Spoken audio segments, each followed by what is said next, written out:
Kinshasa na biso réalité ya banaki réalité ya banaki réalité ya banaki no Buyukite bukuyoka kaka Kinshasa na biso kin eleki partout KNB Kinshasa na biso kin eleki partout Kinshasa eleki partout mikolo neza bino pardon Jima sala yolo karatakate ya on a bien yo Jima mukende umela KNB kin eleki partout rien à dire toi na terre envié parce que kin eleki partout et losako liboso ambongo mosanto azate Céline Don Kardasha isongolo bisous bye bana kin ke bana jako zape so kuta nango KNB Telema qui chasse l'équipe partout. Jimmy Mukendi, Oumela, KNB, ko zape, te so kuta nango check au Vandi. Mercredi, et là, mon abino sur Balandia Magazine, Kinshasa na biso, ezo lembate, comme mes abino, bah, voir réalité ya ville à Kinshasa. Le mardi 14 avril, président de la République Félix Antoine Tshisekedi ayamba kiba président ya des chambres Janine Mabunda na Alexis Tambe Mwamba concernant congrès au Balinga kiba sala peine état d'urgence. Plus de détails na commentaire ya Natasiata.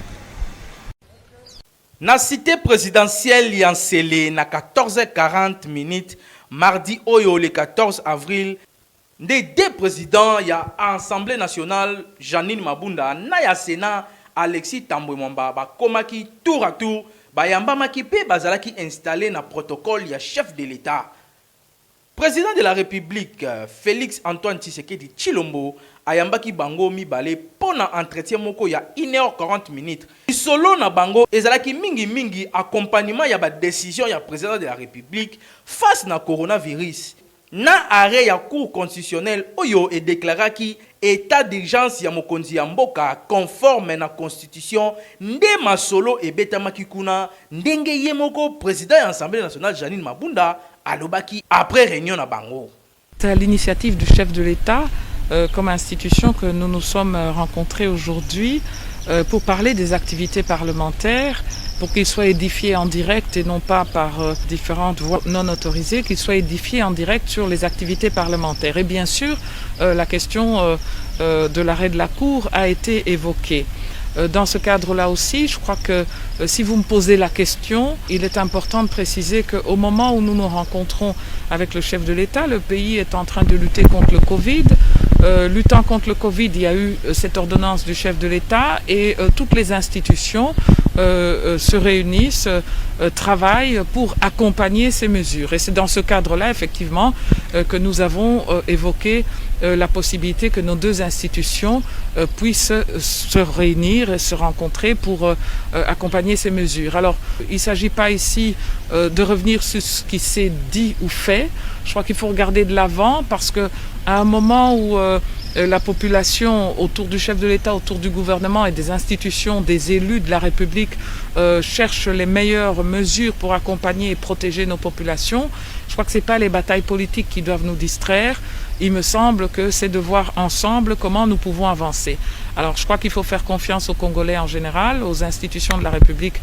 en particulier. Dans les jours prochains, vous allez voir que nous allons continuer ce dialogue dans le cadre de la courtoisie institutionnelle et le sens des responsabilités qui s'imposent à tous. Boyende Zalaka mingi coronavirus pour président de la République. Priorité naye ezali kobiki sa population congolaise na ko lutter contre pandémie oyo ezo ningisa mokili mobimba, c'est-à-dire nyonso ezali ya kofanda to bunda nanu pona ko lutter contre pandémie oyo bongo to kozongela makambo susu sima. Kinshasa eleki partout. Évolution ya coronavirus na RDC en particulier na Nathan Seata. Na compte rendu, il y a troisième réunion, il y a secrétariat technique, il y a comité multisectoriel, il y a lutte contre le coronavirus. Oyo et Salamaki, mardi, Oyo, le 14 avril 2020,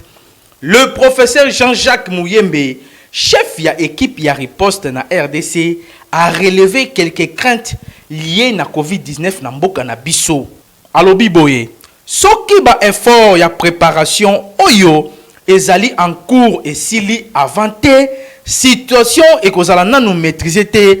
pe le pire oyo tozobanga ekokoma. A préciser pe lisusu ke équipe na ye oyo ya riposte et constater que ba mesure nyonso ya distanciation ezali respecté te na ville ya Kinshasa. Face na situation wana, comité ezali ko banga ke transmission interhumaine et comme intense na période oyo. Sur ce,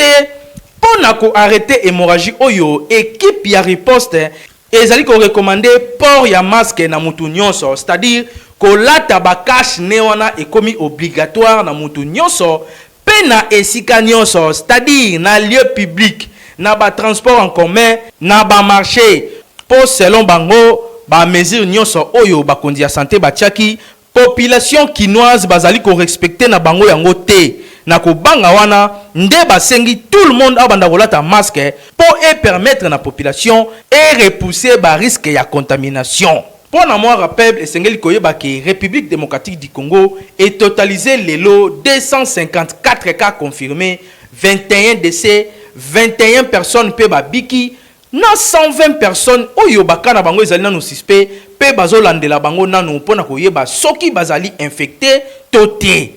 En entendant, basengi toujours to continuer ko respecter ba mesure oyo ba kondia santé ba pesi, c'est-à-dire ya ko sokola ka maboko tango nyonso ko bimate soki likama malonga ko sala ezalité fanda na ndaku ko utiliser ba gel désinfectant pe ko éviter ba entroupement ya plus de 20 personnes.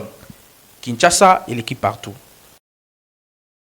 Chef ya maison civile Monseigneur Gérald Moulumba auti kotika biso suite ya COVID-19 oyo azalaki oncle ya président Félix Antoine Tshisekedi akufi mercredi oyo na Kinshasa suite ya coronavirus akomi 21e victime ya COVID-19 na RDC azalaki na 82 ans azalaki nommé depuis mars 2019 lokola chef de maison civile ya président de la République na rang ya ministre selon ba source familiale ndenge radio Okapi alobi azalaki admis quelques jours na clinique Ngaliema na Kinshasa après kozala diagnostiqué positif na COVID-19 pe abandaki kozwa ba soins. Frère ya Etienne Tshisekedi azalaki évêque émérite ya diocèse ya Mwenga na province ya Kasai atanga théologie na université Lovanium Iniki pe sociologie na Belgique.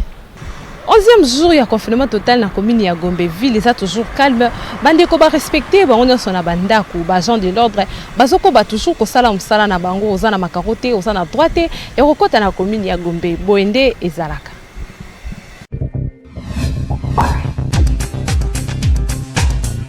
Betesco toujours na cadre ya kosunga population asali le Africa Joy société kama partout na ville ya Kinshasa.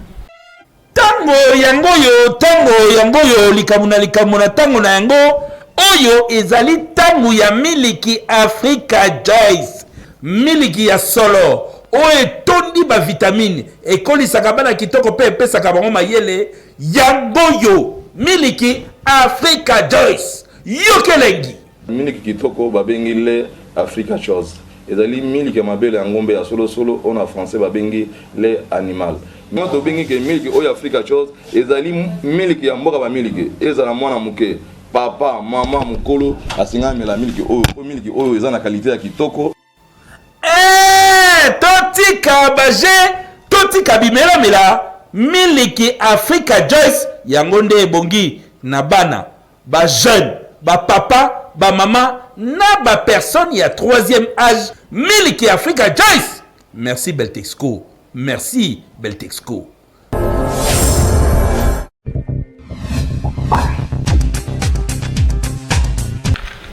Coordonnateur ya magazine Kinshasa na biso atiki espace gratuit na mutu nyonso aza la message ya sensibilisation toujours pour lutter contre coronavirus.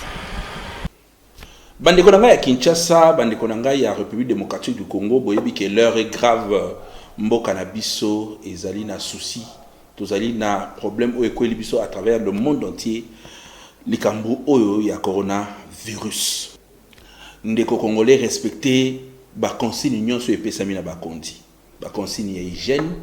esengeli toyeba ndenge nini toko repousser yango parce que ezali kosala déjà ba mort bozali koyoka o ezali koleka na Italie. Yango na biso en tant que leader d'opinion, biso en tant que serviteur na bino ou tout serveur bino à travers ba médias na casquette nanga ya coordonnateur ya magazine Kinshasa na biso na ko annoncer bino boye. Bato nyonso topé ba autorité nyonso oyo bazali na message lié na coronavirus pour la sensibilisation, c'est-à-dire bozala une association, bozala structure, bozala individu, message na yo oyo ezali ko kende na sens ya ko sensibiliser bandeko, na sens ya ko appuyer riposte oyo tozali ko sala awa na magazine na bino KNB ekoleka gratuitement. KNB magazine na bino Kinshasa na biso et qu'on continue à servir bino ndenge longo bani boyebi ke bolandara biso chaque jour à partir de 18h30 na Show TV, à partir de 19h30 à PIC TV et puis à partir de 20h30 na Baraka TV. En rediffusion toyaka à partir de 10h30 na Baraka, à partir de 11h30 na Show TV et à partir de 14h na PIC. Donc message joana topé ba encouragement au beaucoup ko encourager bandeko par rapport à tant autres vous allez ko passer beaucoup ko tinde la biso yango à travers numéro o ils affiché na ba écran na bino du micro ya KNB WhatsApp na biso ko za la polele pona ko yamba ba message na bino sinon ceux qui bomoni que nécessité ezali que ba équipe na biso o ils allez à travers Kinshasa Mobimba et yakuna tokoya kozwa ba image wana nyonso boko sala topé ba message boko sala pona coronavirus pona lutte to pona ko informer bandeko to lekisa yango gratuitement to respecter ba consigne ba kondi et puis biso nyonso to longa coronavirus. ONG Congo Totanga bango pe basali message de sensibilisation toujours pour la lutte contre le coronavirus. Il faut se laver fréquemment les mains avec du savon. Éviter de serrer les mains aux gens. Ton Excellence, Monsieur le ministre provincial, Amos Mbogoso, Fondation Maman Livlembe Kabila, Fondation Maman Denis Nyakeo. Para evitar o coronavírus, é necessário lavar as mãos frequentemente com sabão, evitar desapertar as mãos. O coronavirus ezali ya solo, kotala ndenge ezali kosisa bato na mokili mobimba. Tozali kokufa mpona coronavirus, soko yoki fievre na rime na kosukosu. Kopema mabe kinde mbango na lopitalo. Aye tozopima lisusu libanda te, tozotanga te.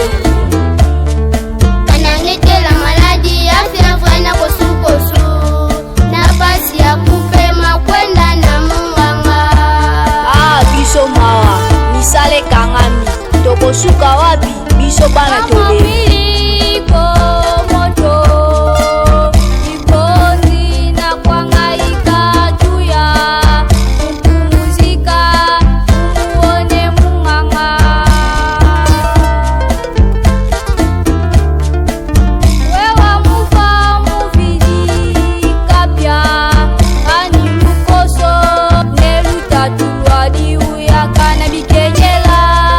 Umona munganga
Majesté Lemba Nkela Katwe oyo azali président ya ba autorité traditionnelle ya espace Grand Kassai apesi don ya bande Fontaine pour la population et sokola kamaboko toujours pour la lutte contre le coronavirus.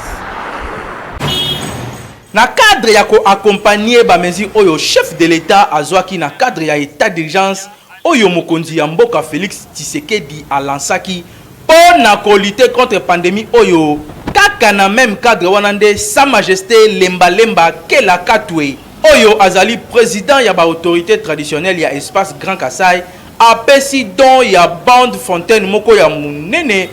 na ko permettre na population nyonso pe mingi na bana ya bandal basokola kama boko pona ko lutter contre pandémie oyo mutu nyonso akoki kozwa bokono oyo toza nango ata bana oyo bozo négligé bobengi bango bashege baza bana balabala etikali kobota mwana te eza biso ba parents oyo nde tobota bana wana epi tobwaki nde tokanisi tosala boye o bana wana pe bazwa occasion ya koya kosokola pe maboko pour éviter bokono oyo ekende ko continuer na ko faire souffrir ba Congolais te. Voilà pourquoi tosali eloko oyo. Congolais nyonso na kwena ye esengeli asala quelque chose pour na ko accompagner bakonzi ya mboka pour na to lutter convenablement na pandémie oyo pour topika pe tobikisa mabota na biso. Kinshasa et l'équipe.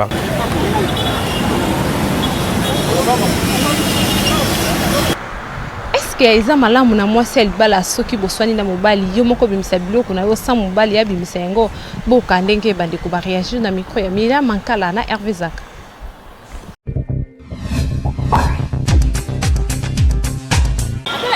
Basi misusu baza na posa ya kokota na ndako ya mabala kasi misusu pe baza na posa ya kobima na ndako ya mabala soki aswani na mobali na ye okomona ye wana abimisi biloko na ye na esika mobali nde abwaka biloko libanda mususu kutu soki aswani na mobali na simatikali kosokola ndako nyonso pe akei na biloko eza normal te soki oswani na mobali fo kanga bisaka okende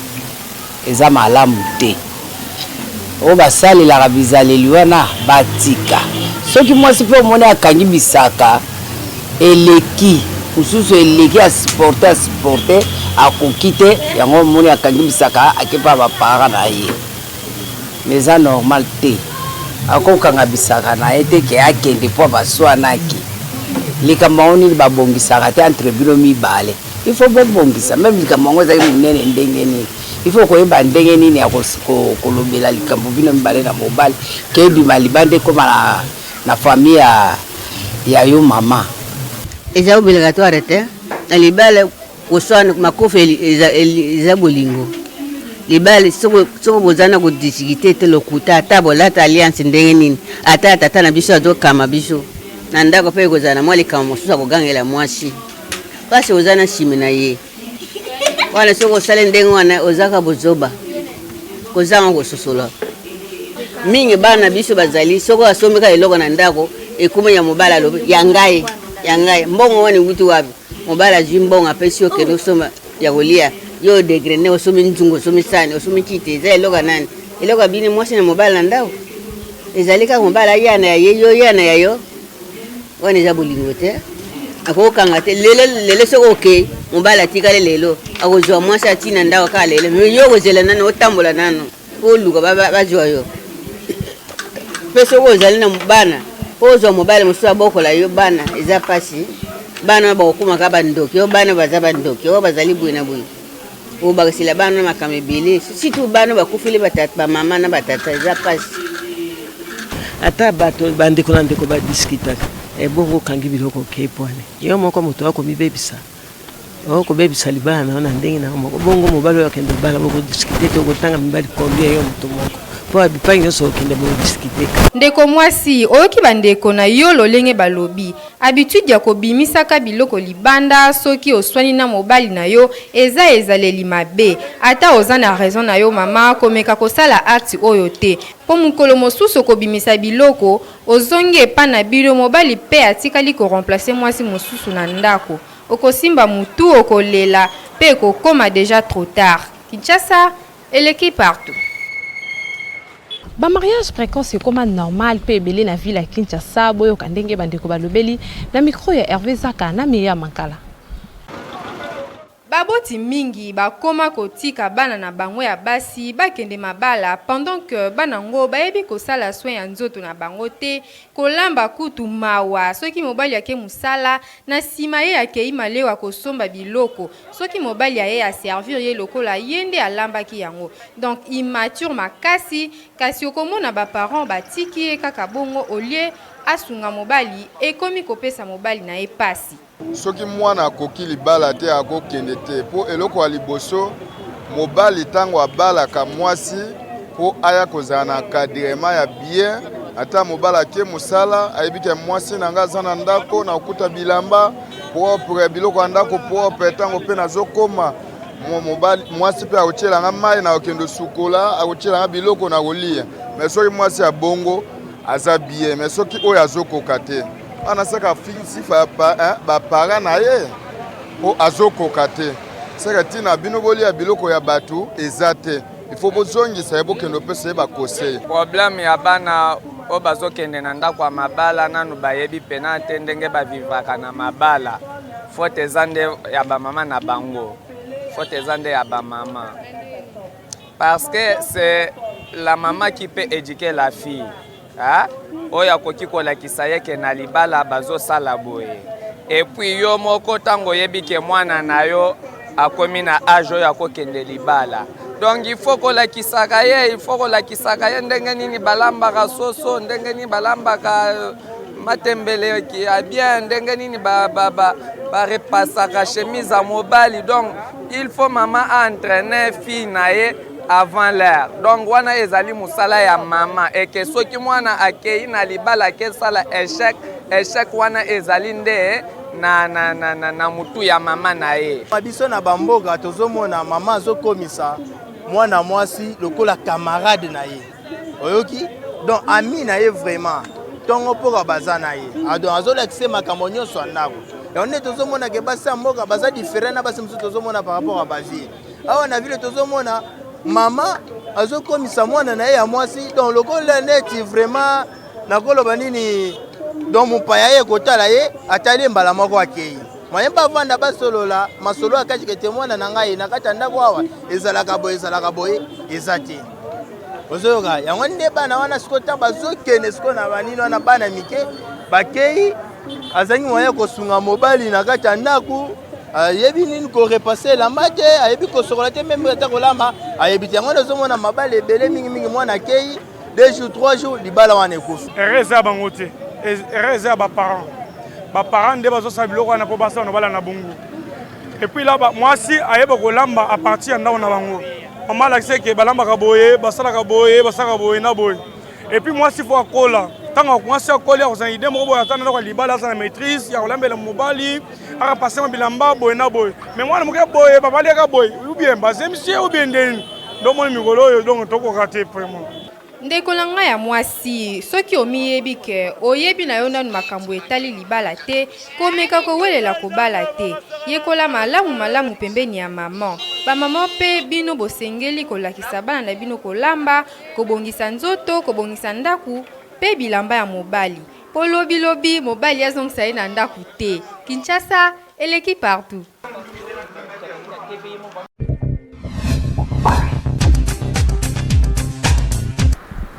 Est-ce que eza malamu na papa na ndako soki oswani na mwasi na yo obanda kofinga mama bokilo na yo be okandenge ba papa ba réagir na micro ya Hervé Zaka na Meya Mankala. Na kati ya bandako ya mabala makambo etonda ebele mibali misusu bazalaka na respect ata mukiete epai ya baboti ya mwasi na ye soki aza na matata aswata aswani na mwasi na ye akobanda kofinga babokilo na ye on dirait kutu azande na problème na bango surtout soki bokilo na ye afandaka na ndako na ye ata respect ya mukie ezalaka te makambo ya concernant mwasi na mobali okauso baswani eyaka mamoke so akatika entre bango mibali ekobimasa meli baneke mutu muso kwa et surtout aussi sur le beli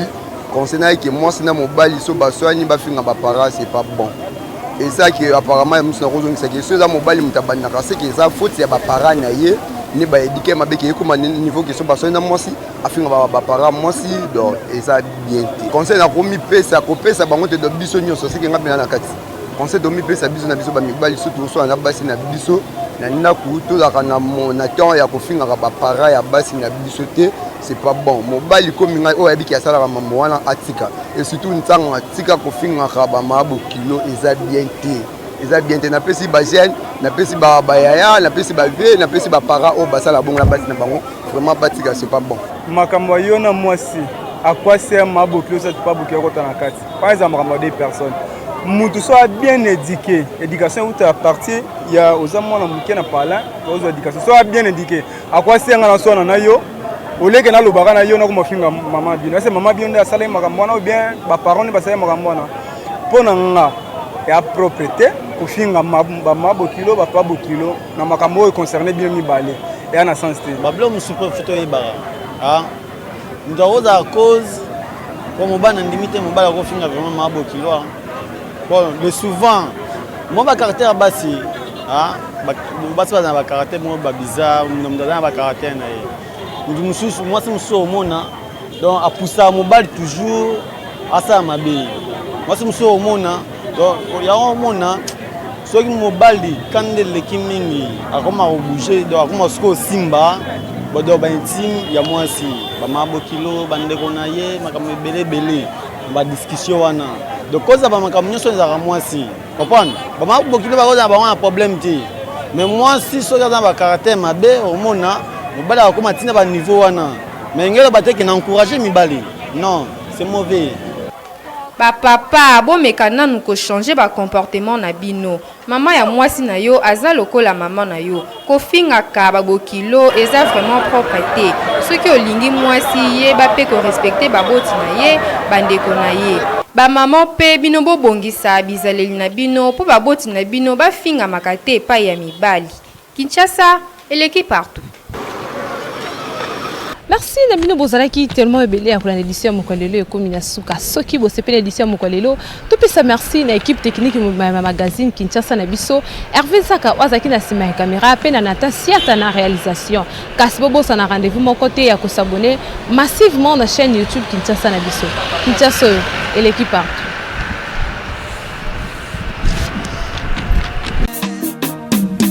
Magazine,